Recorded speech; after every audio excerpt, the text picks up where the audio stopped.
Okay, the question is what would happen if Vegeta turned Super Saiyan on Namek? But before we get into that, we have to ask, would Vegeta beat Frieza as a Super Saiyan? And if Vegeta did indeed turn Super Saiyan, I believe he would have won. And here's why. Even in Frieza's final form, it takes a while for him to charge up and reach 100% power. So if Vegeta did reach his transformation, he would have to be willing to let Frieza attain 100% of his power just like Goku did. I'm sure most of you think that Vegeta will let him. I mean, he is a Saiyan after all, and they like to face their opponent when they're at their strongest or toughest, whatever. After all he did was Cell, I mean, why wouldn't he do it with Frieza? Well, here's the big difference. When Vegeta faced Cell, it was a new opponent. Vegeta hadn't even met Cell, I think, while with Frieza, this is the one person he hates more than anything. He killed his whole race and forced Vegeta to do his bidding. The hatred for him, it isn't even comparable to what it is to Cell. I mean, at this point, it's 50-50 on if Vegeta would face him at 100% or not. I can see it going both ways. But even then, Vegeta can sense his power level, and he could probably put a stop to it if he sees it surpassing his own. With Cell, he couldn't do that. If you let him transform, it's instantaneous, while with Frieza, you can see him gaining power. So if you see it surpassing yours, you know, you're gonna have to put a stop to it. With Cell, it was different. So let's just say he's at 100% and Vegeta is a Super Saiyan. I still believe that Vegeta would win. And the reason I believe Vegeta would win, along with the other things I just said, is I believe as well that his Super Saiyan transformation gave him a little bit more of a boost than Goku's did. My proof of this is in the Androids arc. It's hard to know when Vegeta turned into a Super Saiyan, but Goku was the first one to achieve this form. He had more time to train under this form, as well as Trunks. And in the manga, when he first becomes a Super Saiyan, Piccolo stated that he might be stronger than Goku already. And Goku had plenty of time to train with this power and this new form. Goku also stated that he couldn't win if Vegeta couldn't win against the androids. These are just claims. I know DBZ can sometimes be inconsistent with those, but it is still worth noting. More of my proof actually comes when they fought the androids. He failed in trying to beat Android 18 as well as Trunks, so it's easy to assume that they are at least on somewhat of an equal playing field after Trunks had about 3 years of being a Super Saiyan to train. And I'm not sure, like I said, when Vegeta became one, but I'm pretty sure it's less than Trunks. Excuse me, less time than Trunks. It's actually proven in the movie because he had 3 years after Gohan died. I think he became the Super Saiyan and 3 years passed, and then he went to go fight him again and he lost to them. So he's had more time as a Super Saiyan than Vegeta has, as well as Goku. And already he's somewhat on their level. That makes me believe that that boost is a little bit more than what Goku got. And it could be because of his royal blood or whatever. Because let's face it, if Goku didn't have the training when he died, he would have never even came close to Vegeta's power level. It's not just that makes me believe that when it comes to becoming a Saiyan or going into a next transformation as a Saiyan, Vegeta just is able to control it or get more out of it than Goku is. Goku usually gets more out of his training than Vegeta does. But when it comes to just getting more out of the transformation, I believe Vegeta is the one who's able to do that. For example, the Great Ape transformation, Goku could not control it at all. Vegeta easily controlled it. So that just makes me believe he gets a little bit something more, a little bit of extra boost, whatever you want to call it, when he reaches a new transformation. Just to add more added proof on why Vegeta is on Trunks' level, is when he went to go fight the androids, yes, Trunks got in his way, but he didn't try to fight his father on this. Yes, I know Trunks doesn't really want to fight his father, but if he was stronger, I believe he would have to stop him from, trying to kill himself. Especially when he tried to do it against Cell, but when he did it against Cell, he was stronger, or he believed he was stronger. To get back to my point, I really don't think Frieza can beat Vegeta in a Super Saiyan form. Any other form, yes.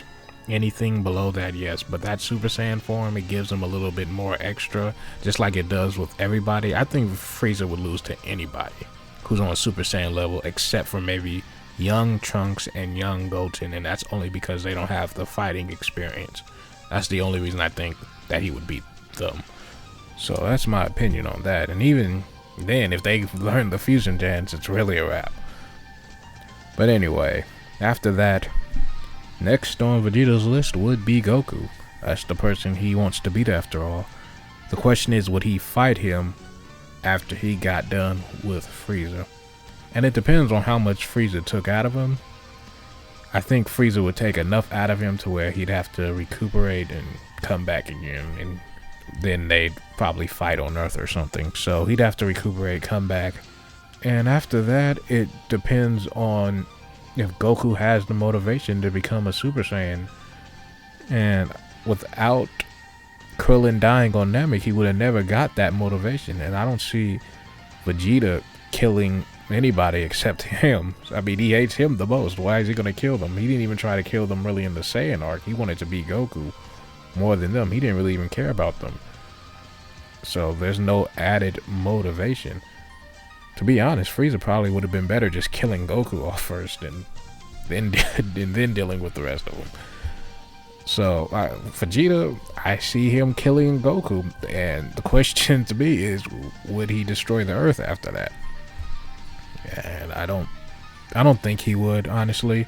Back then he would have easily, definitely, but now after the Namek thing, and he did lightweight bond with some of them, so I believe that bond is enough for him to spare the Earth.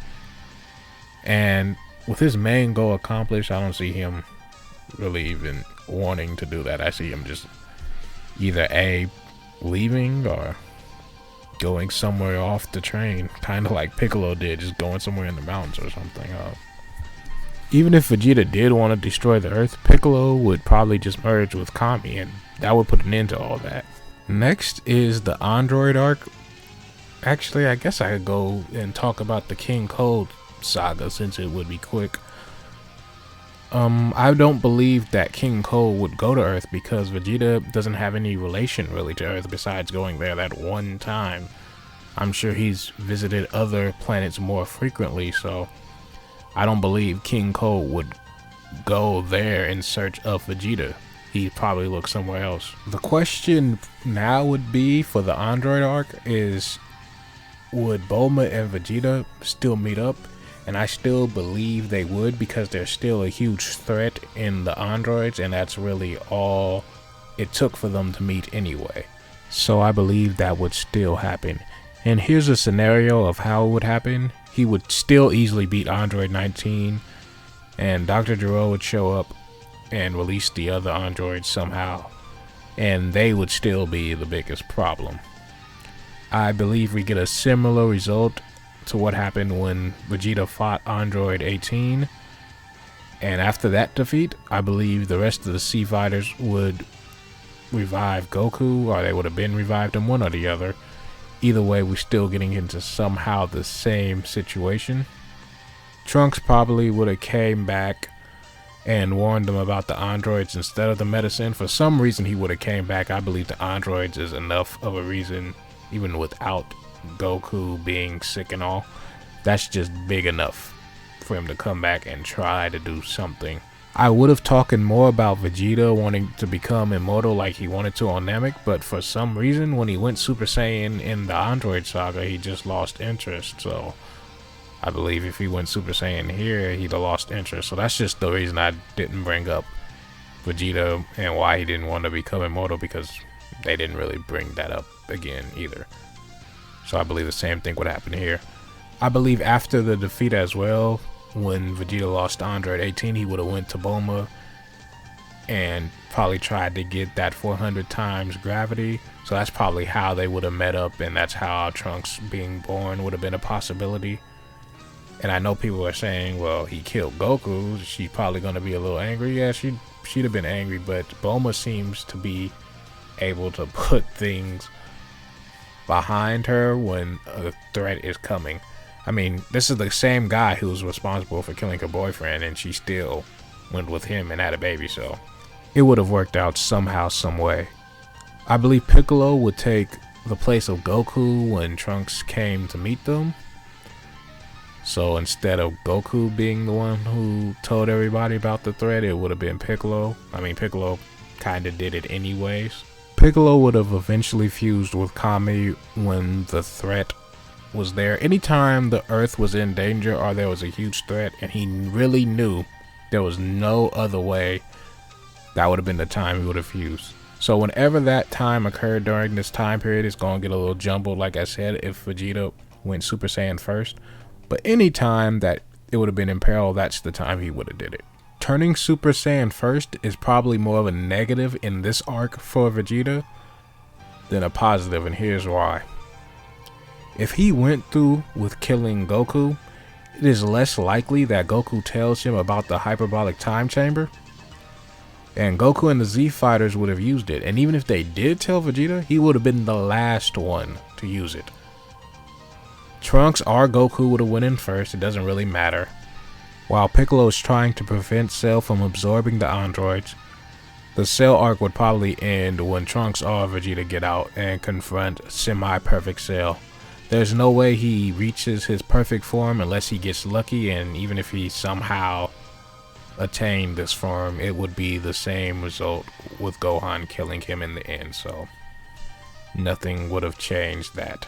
And I'm sure when Goku was brought back to life, when they bring him back to life, he would have came back as a Super Saiyan, probably because of some training with King Kai. The Buu arc is a lot shorter now because I believe that Goku would have found a way to get to Super Saiyan 3 in that time. So even if Fat Buu does appear and Goku and Vegeta do their thing, I believe Goku would have finished him off at Super Saiyan 3. And if he does get to Super Buu, then the arc would pretty much remain the same, except for Goku would be alive and actually be able to do more in this arc. But you would still need Mystic Gohan, and you would still get the whole Buuhan thing, Vegeta.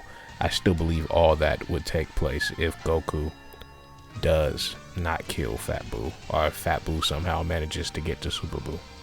Anyway, that's it. Thank you for watching, and subscribe and like this video if you enjoyed it.